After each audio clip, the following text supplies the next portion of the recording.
like stop thinking about it. That's what was going on with this word jealousy for me. And jealousy is a really interesting sin because many times we don't even realize that we're struggling with jealousy, right? Often it's like we think a jealous thought. Like, look at this car and like, oh, that's a nice car. Or like, oh, that girl's really pretty, or whatever it is, right? We don't normally voice. Sometimes we do, but a lot of times it's something that happens in our heart. Okay? It's kind of like a secret sin. And so I wanted to share with you guys a little bit, because the Bible has a good amount to say on jealousy. So we're going to flip through some scriptures here and take a look at what the Bible says about jealousy.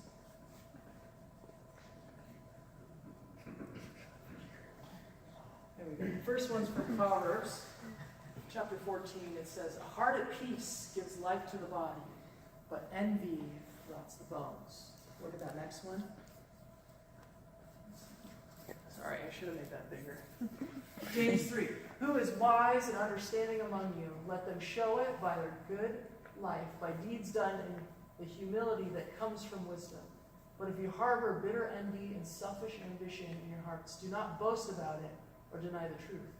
Such wisdom does not come down from heaven, but is earthly, unspiritual, demonic. Where you have envy and selfish ambition, there you find disorder and every evil practice." That's some strong words about jealousy. And I want you also to see the connection with jealousy and selfish ambition. Okay?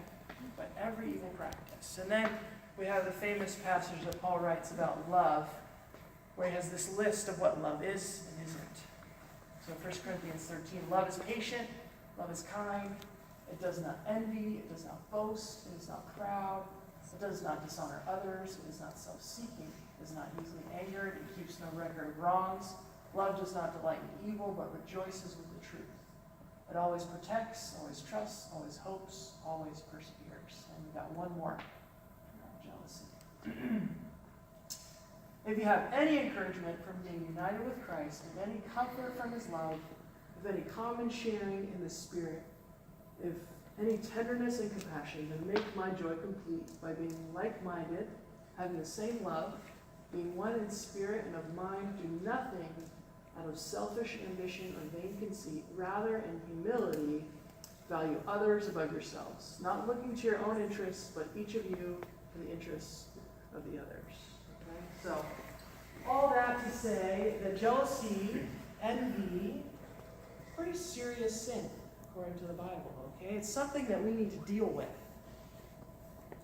And again, it's very difficult sin to deal with because a lot of times we don't even know it's there. Right? Something that hides from us. And as I was asking the Lord, how do we deal with a sin like this? Or how do we even deal with sin in general that's in our lives? And the Lord was reminding me of something. Because often Jesus says things that are somewhat illogical, right? Like sometimes Jesus says things that are like, wait, what? How does that make sense? Like he says, don't worry about your life. Don't worry about anything. But seek first the kingdom of God, and everything else is going to work out. How does that make sense? Or he says, if you want to find your life, you have to lose your life. Okay? And so there's a term for this, what Bible nerds like to call the upside down kingdom. Okay, Jesus brings a kingdom. He brings a reality.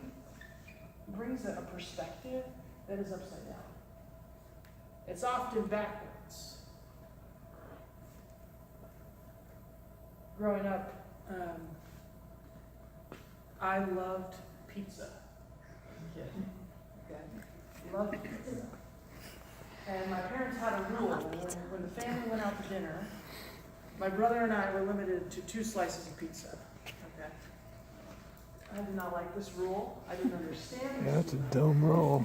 So as soon as I went to a birthday party at Chuck E. Cheese or somewhere else where there was pizza, like everyone else was running around playing, and Mr. Chubbers over here was sitting at the table just pounding pizza, you guys. Like a gross amount of pepperoni pizza. 5 or 6 slices. Mr. Chubbers. Obviously, I was in the war with her. license. But I didn't understand why my parents were constraining me like this. Okay? Another one growing up was, look both ways before you cross the street, right? Like most of your parents told you that one. So oftentimes it's like, we feel like our parents are trying to constrain us, right? Like, oh, my mom is so annoying. Like, she does it. We think they do it to annoy us, right? But in reality, they care about you. They love you. They want what's best for you. And I had this really illuminating moment in my walk with God, because a lot of times, because I grew up in the church, and for a long time, it felt like Christianity was about a bunch of rules. I knew that I was saved by God's grace, and it wasn't about what I did, but I felt like I still needed to keep all the rules to be a good Christian boy. And I was at a Bible study when I was in college, and the campus pastor said something that I'll never forget that really opened my eyes to the Lord and what He's trying to accomplish in our lives. So we've got Exodus 20 on the screen here. Right, Pops? Yeah. And a little context for you guys.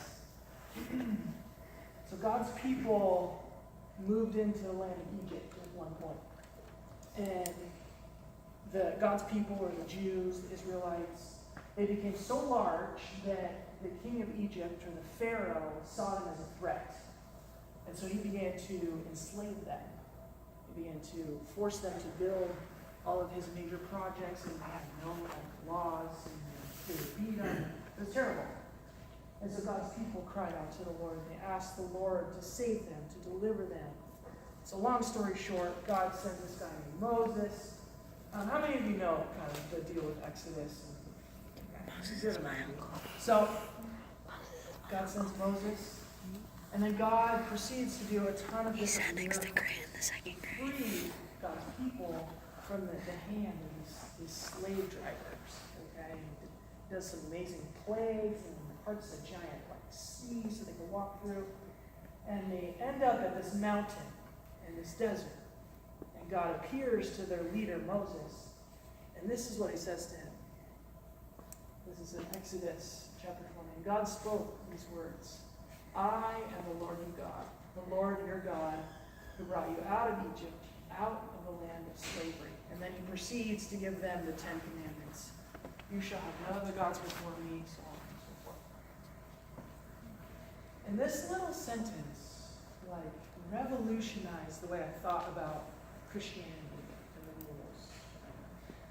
Because I asked myself a question when I read this verse. Wait a second, why would God free the people from slavery just to enslave them to something else? Why would God do that? It doesn't make any sense. But the beautiful thing about God's rules or law is that it actually offers true freedom. Right? Just like how our parents give us rules sometimes that we don't understand, like it's for your own good, but God goes far beyond that because God is perfect, right? Parents aren't perfect. But He gives us these guidelines, these laws, not to enslave you, not to rob you of all the fun in life, but to give you true freedom.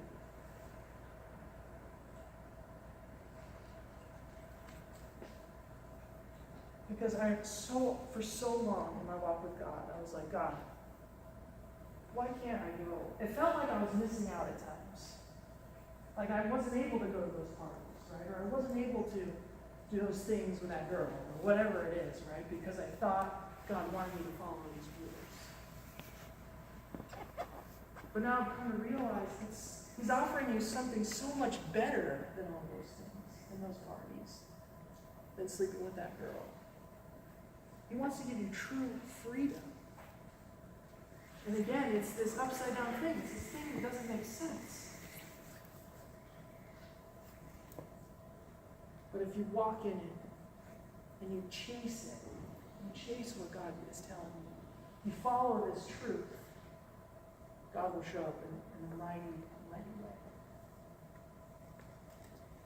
And so coming back to jealousy, I've had my own kind of journey with jealousy, and I remember many years ago, I think I was in high school, I was on the phone with the great Grantino. What?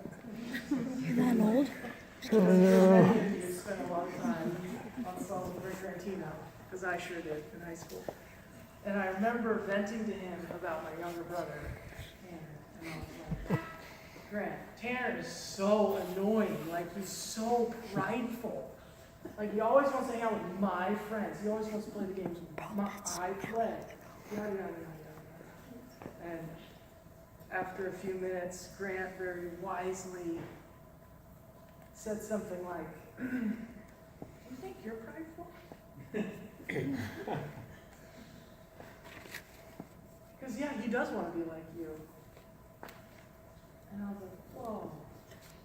I hadn't thought about it like that. I didn't realize that there was this jealousy in my heart.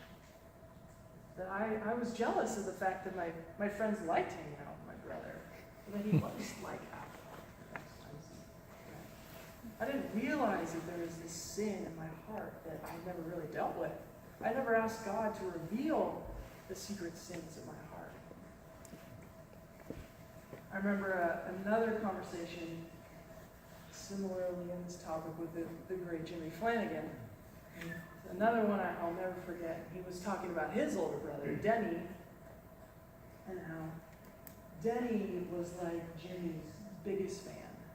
And no matter what he did in his career, in sports, his relationships, like Denny was his biggest cheerleader, his greatest thing. And again, I was like, deeply convicted, like, oh, I dropped the ball on that one. Right? And when we're dealing with jealousy, I really took that to heart, and I tried, I'm far from perfect, but I tried to live a little bit more like that. I tried to, instead of trying to compete with my younger brother, I began to try to encourage him, to love him, to encourage the things that he likes to do, to encourage him to hang out with me and my friends. It was so liberating, you guys. So freeing. It's a beautiful picture, again, of this upside-down kingdom. Of living like Jesus, where so often, to live like Jesus, we have to completely throw out what we naturally want to do. What makes the most sense to us, right? Like, okay, I need to help humble my brother, so I'm just going to keep beating him at Super Smash Bros. Until he finally humbles himself. Right? But Jesus offers us something different. He says, actually, just love him. Just encourage him. Cheer him on, and you will be free.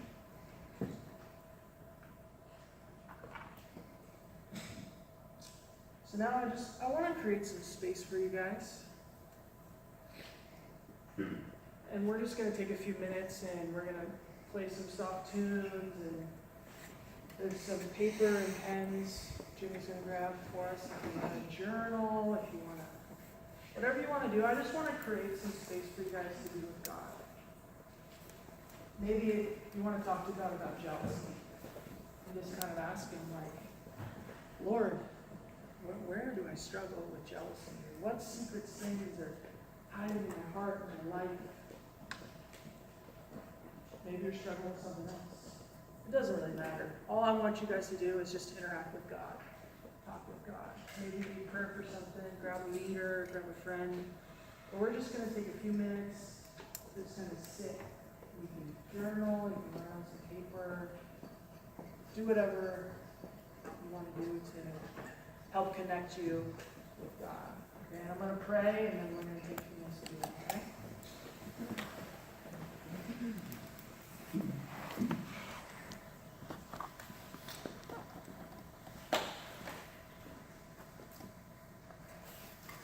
Lord Jesus,